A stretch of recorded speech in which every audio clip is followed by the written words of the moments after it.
It's a pleasure to be with you on this occasion when we are celebrating customers. Today we are celebrating the amount of trust and faith and belief you provided during the tough time of COVID. We are celebrating every associate and employee of Intellect and all the customers and banking systems who are supported during this tough time where we need to design the process, innovated the process, online, real time, every time. And that's a huge celebration we must do.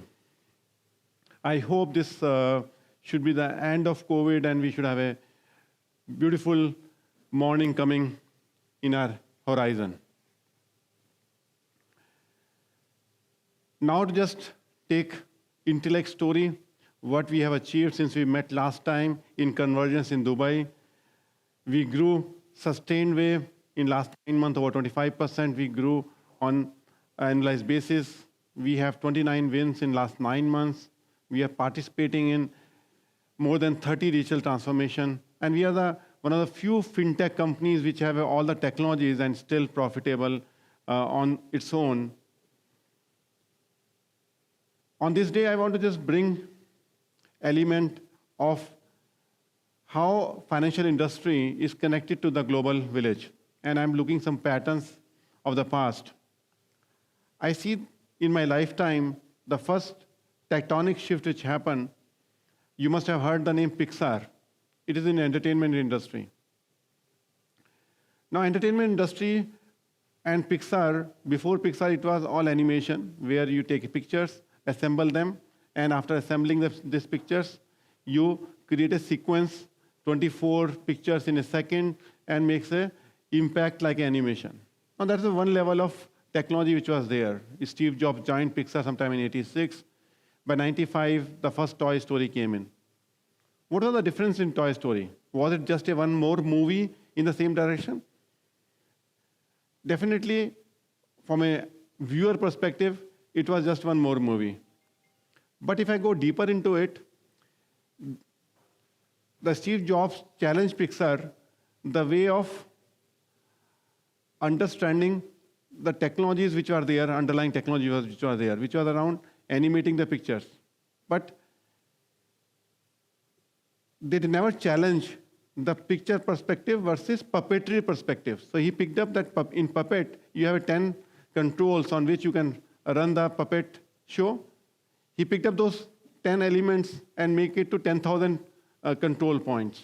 He started composing those control points to make it a character real. A control for eyelashes, control for smiles, control for lips, control for every body part where the expression of the character comes out of a Toy Story. When you say BuzzFeed or any character over there, you find it's real. And that happened because of underlying technology. Technology made a big shift. Now, similarly, 10 years later, there is a second tectonic shift happened in the industry, which was in telecom industry. We thought telecom industry and computer industry are the two different sectors of the industry. But for a consumer, he wanted a common outcome. As a consumer and user of the technology, I wanted computer, which is laptop has given me by that time, but I need to carry my audio device to listen to the songs. I need to carry the camera. I need to carry my Casio directory on contacts to be connected on it. And I need to carry all those connectors linked to that. And that is where there was always a missing piece. Out of 4 pieces, I used to miss some of the opportune moment. And somebody looked at it. Now, this is a contextuality customer is looking at. Customer is looking a contextuality of applying these 4 different technologies to come in one single space, and that's the invention of smartphone. Bringing a operating system technology which was applied for laptops and desktops to the smartphone as a device. Now, it was a disruption so large that for any telecom player who is working on devices and interfaces, couldn't able to cope up with the technology shift which happened, which created the disruption. So there the contextuality came, and disrupted the industry. The third piece which came into picture, where the shift happened, which we are experiencing now, it's not happened fully, but in last year, the world has sold 6 million cars, electronic EV vehicles in just 1 year, and total number of EV vehicles in the world is just 15 million. So 1 year, 6 million, which is 40% of the selling happening in just 1 year. So that this tectonic shift towards EV vehicle is in front of us. It happened today. Tesla was formed in 2003. Today is 19 years of Tesla when this change is happening. Elon Musk joined that company in 2008. And then he looked at it, is this problem can be solved by just technology? Or something more is required? Because electrical vehicle technology was available even in 80s and 90s. It's not that technology was not available for driving vehicle using electrical. But the issue was that it required multiple technologies to come together and create an ecosystem. And that is where Elon Musk could be able to understand that's the ecosystem play. We need to work on batteries, we work to work on efficiencies, we need to work on motors, we work on the design of the vehicle, we need to work on the support systems, we need to work on a charging station. So it's all ecosystem play. And now these three tectonic shifts which happen, I am seeing a similar pattern in banking industry and financial sector. If you look at it, what is the customer, if I bring a customer in the center, what is the customer is looking for? Or even, what is the banker's dream? If I take a two-level customer, one is the end customer, which is me as a customer or corporate as a customer. Second is me as an individual as a customer. What is a level 1 customer? Level 2 customer is bank as a customer. And if CEO of the bank is looking at it, that he understands the market very beautifully. That every market has got a multi-segments on income levels, on age profiling level, on geography level. There's multiple segments are there. Now, he understands their personas are different, and he needs to offer a solution which encompasses his all needs. He needs a solution which enables the customer to take a faster decision and bank officer to take a faster decision. He wants to look at it, what he imagines as a banking, he wants to deliver to the customer. It gets translated into real experience.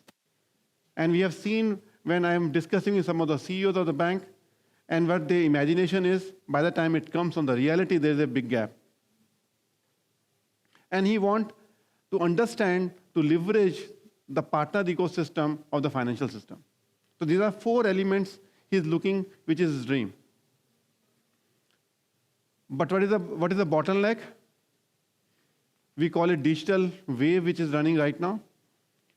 Digital is constant. We keep using digital word. Every 10 years, we keep using, even in 1980s, we used to say digital computer, and still we are saying it's a digital wave which is there for the banking. But let me go underneath this digital, which is transformational and tectonic shift which we are experiencing in banking. Before jumping to what we are looking at it, I'll just go back to what is holding them back. I think there was a huge amount of complexity sitting in financial system. The people who applied technology in 1970s and 1980s, they are sitting with 5 generational technologies, and they need to connect all of them. Some of the Asia and Middle East customers who started the technology wave slightly later in 90s and 2000s, they are sitting with 2 or 3 generations of technologies. All the product investment of the product companies happen in a silos. So there's a product company which builds up core banking system, and there's a company which builds lending system, and there's a company which builds credit card system, and there's a company which builds wealth system, and there's a company which builds trade finance system. So all are sitting in silos. So because products are available silos, there is a separate data models which are siloed. Since data models are siloed, the same customer information is stored in 10 databases rather than storing in one database, because for each product cycle, he needs to have the separate data model and data structure, which should be conducive to that particular product.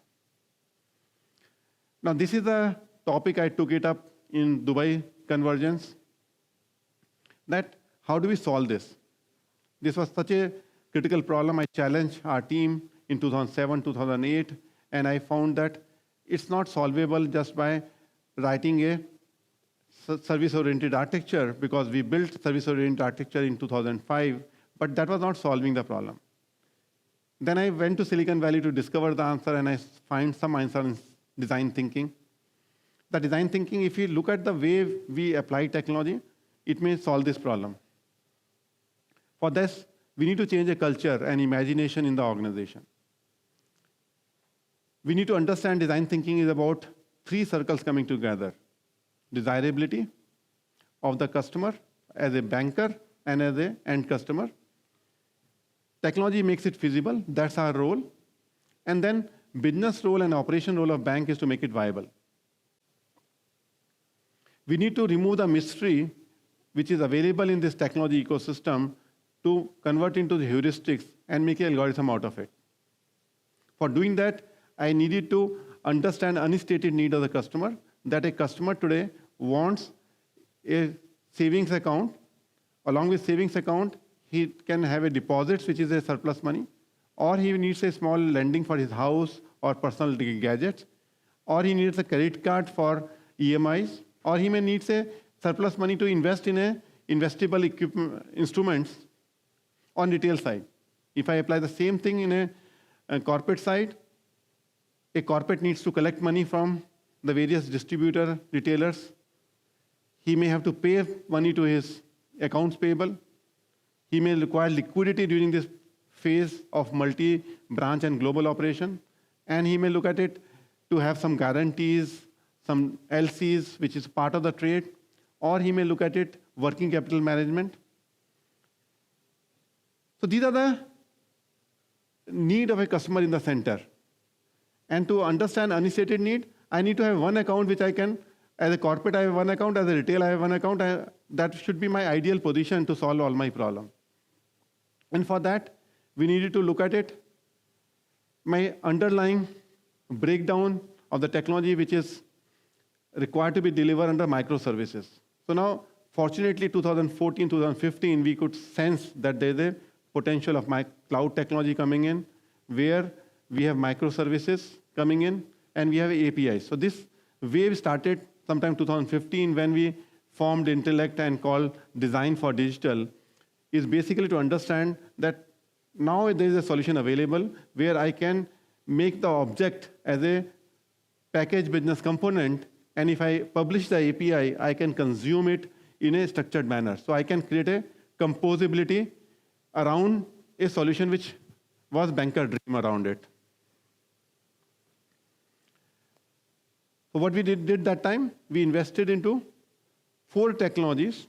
One technology we invested into understanding the cloud technology and set up a research team in New York and London to understand the unstated need of the customer, observing the patterns, observing the anti-patterns, because there was so much open source was available, we need to pick up the right kind of a tools and technologies and performances to be available for that kind of a code which was there. So it took some time, 2016, when we set up this team in New York and London, and we keep talking to various customers where they are early adopters of that AWS and Azure was just happening. We were looking pattern and anti-patterns and try to bring down the full framework for building a technology of Intellect products, whether Intellect digital core or Intellect digital lending or our digital transaction banking or Capital Cube or Wealth Cube. We started breaking down into a, since we already have objects, advantage was that we converted those objects to microservices and then start publishing an API on it. So that was the first level of investment of understanding cloud and leveraging the open system of working. Second place we invested in area of our experience. How do you convert imagination? If CEO is thinking about it, how does he imagine with a low-code and no-code platform, and then we build up a canvas as a second platform we try to invest. Third thing was, we observed that data becomes a critical element for decision-making, for contextuality. I talked about 3 ecosystem or 3 tectonic shifts which happen. One was around composability, second was around contextuality, and third was around ecosystem. And the contextuality can come from the data, I needed to build up and understand the unstructured data, semi-structured data, and structured data, and combine to make it algorithms which make me help in making the better decision of underwriting for insurance or underwriting for the banks, or using for providing a extra pre-identified services or credit evaluation at any point of time in the cycle of the bank. And for that, again, we created two platforms, Fabric Data Services and Doc to API, which has the ability to convert document to API, and these two platforms help to integrate with trade finance system, integrate with lending system, integrate with underwriting insurance system, which we call Magic Submission, which we call Magic Invoice or Magic LC. These are the Doc to API systems. So today, somebody will be speaking to you about how do we bring in contextuality to the system. The fourth technology was how do you create an ecosystem play? Because if a bank has existing platforms, they cannot get away and then can move to the new cloud platform. I need to establish a bridge between his legacy and new systems. I need to build APIs on the existing system. Those APIs then can be connected. So I built up another platform where I made an investment called, I call it Turmeric, where I built up a capability of building API on top of legacy platform. Once API is published, then I can use and consume new products of our Intellect or new products of FinTech. They can come together and I can give a customer experience on top of it. So it has the ability for customer experience, composing the customer experience. It has the ability for integration. It has the ability for orchestration. And it has published on a sandbox where you can test it out. So these are the 4 technologies we try to work it out. We created 200, we divided all our products into 200 plus PBCs, and we have more than 925 APIs, which is published on my sandbox on Turmeric, so that we can start composing. And then we start testing this out in a market to create a viability over here. And we found very good reception in Europe, Americas, Asia Pacific, and Middle East. Today we have more than 28 customers in Americas. We have 24 customers in Europe. We have more than 100 plus customers in Middle East, Africa, and India. We have more than 55 customers in Asia Pacific. And they are loving this kind of a change which we are participating in this tectonic shift by being the technology partner with them. Now, I'll move to the Intellect products. We have kept the product as the independent offerings. So we didn't want that everybody has the ability to interact, the ability to compose, ability to contextualize, ability to participate in ecosystem. As the Intellect, we offer the services to our customer, existing customers, that they can extend their system with a new product line. If they have a CASA system running, they can take a lending system of us or take a wealth system of us. They can extend the portfolio to deliver more services under same customer experience. We help the customer, if they are sitting on legacy, to apply and use Intellect PBCs on the top of it to give a new band of offerings to the customer. And we upgrade existing product with a 22 series of products, IDC 22, IDL 22. So all the latest products, 12 products what we have product in core banking, lending, credit card, wealth, collections, payments, liquidity, trade finance, supply chain finance, their front layer, which is contextual banking experience, which is called CBX, Capital Cube, which is a treasury system, and wealth. We have a further capital systems, which are products are there, underlying products are there, which is custody related, mutual fund related products are there, retail banking products are there, where loyalty program of the retailers or merchants have been taken care of. And then we have complete product in insurance sector on the underwriting, from document ingestion to data analysis to the underwriting policy issuance exponent as a platform. So these are the products which we today offer in a product fashion, or we have 4 platforms we launch, and more platforms will be coming up in few years. Yesterday we launched iColumbus AI, which is a trade and supply chain finance product, which will be told in today's session by Andrew England and Atanu Ganguly will speak about these products which we have launched over here. Today we have a validation from more than 100 analyst report in last 2 years. We have looked at it. And next session will be on by Andrew England. He'll be talking about how we are building the story of context is everything.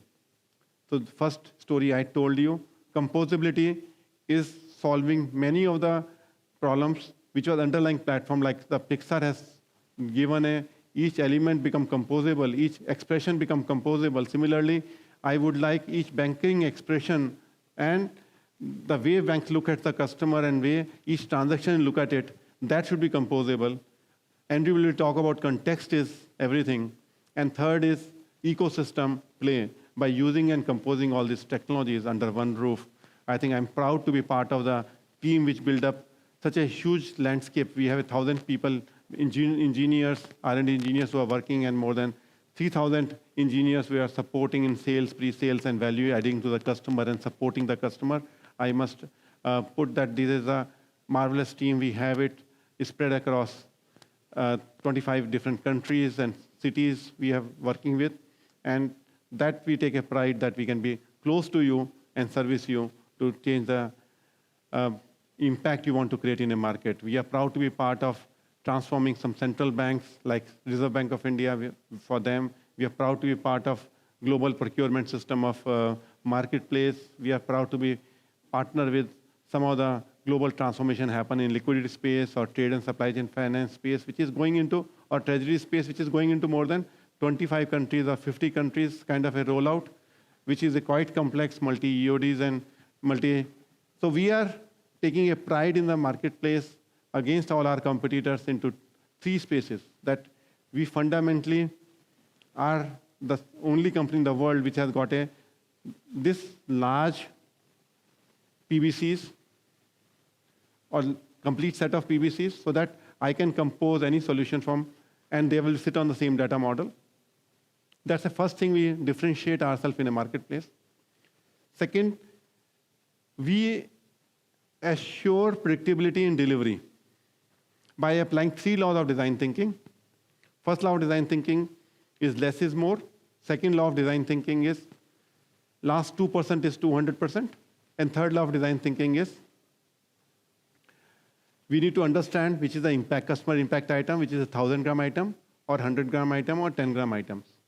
By applying 3 laws of design thinking, we build predictability. Our cycle time of predictability has come down by 35% in last 2 years because of applying design thinking to look at my 7-step process, which we call D-3 OTIF, deliver 3 days before on time in full, to ensure that whatever the initiative we are taking for transformation, we deliver faster than anybody else in the industry. As a second value proposition we bring on the table. And third value proposition we bring to the table is our solution architects works with you in every step of your imagination. They are the people who convert your imagination into algorithms for taking to the market. And these 3 elements makes me proud as a leader of the Intellect with my all partnership council members, as well as the entire Intellect team. I thank you all for participating.